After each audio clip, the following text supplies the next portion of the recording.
Well, this is where I'm at with the current project. I have a 78 DT400 that is in mostly original condition, and it's kind of rough, but it does run. And then I bought this parts bike that was half assembled and has a box full of parts here.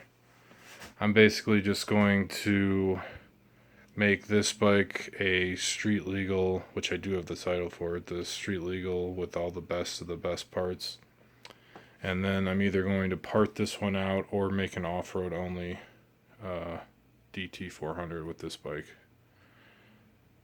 And this bike didn't come with a title, but I did go to the local police department and they ran the VIN for me and they said it was clear. So I'm either going to attempt to get a title for it or just have it for off-road only.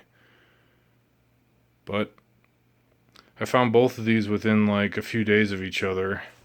I've been looking for a DT400 for a while now. There was a few that popped up that were like 2,500 or 3,000 bucks here and there, and I was thinking that might be a little bit on the high side. Even though I messaged one guy and asked him if he wanted to trade my 2003 FZ1 for his DT400, and he said he'll think about it, and then he ended up declining. But I thought that would have been a fair trade.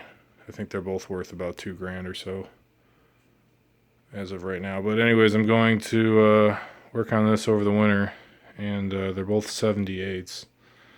My main focus is going to be on titling and getting that thing on the road as soon as possible. The seats are over here. Lots of random parts. I think I have almost enough parts to do this whole thing. I had to order a few random things already, and these forks are just pouring out oil from this. This used to be yellow. They didn't make any red ones in 78. The guy painted everything red. But yeah, the forks are going to be like the top priority. I'm going to be trying to get some solid forks on there. I'll take the top end off here and make sure nothing crazy is going on with the piston, but it sounded pretty good when it was running. And then just a lot of cleaning. The air filter is completely disintegrated in this one. I'm going to have to work on that. The carb is leaking out of the overflow.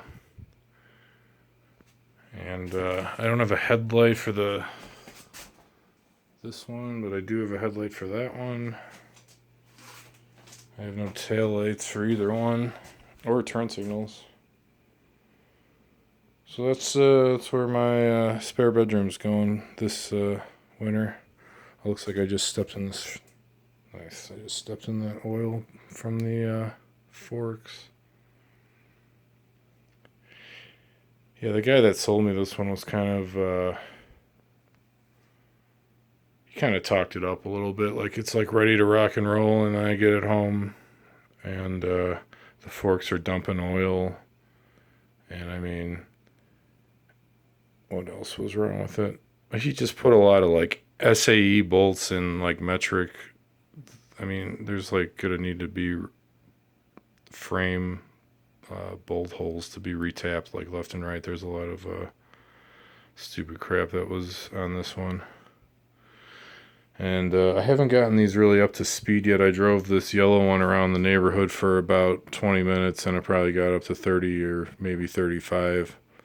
But the gearing's way different on both of these. I'm not sure which one I'm going to go with. I got a fairly small sprocket on that one.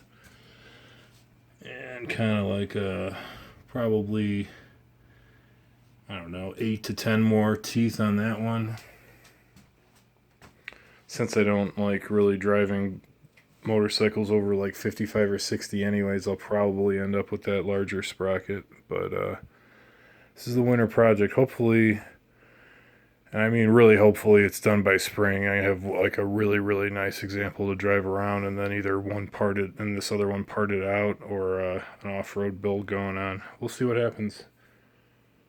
But I've been wanting to get one of these for a while, and 78 was the last year that was sold in the U.S.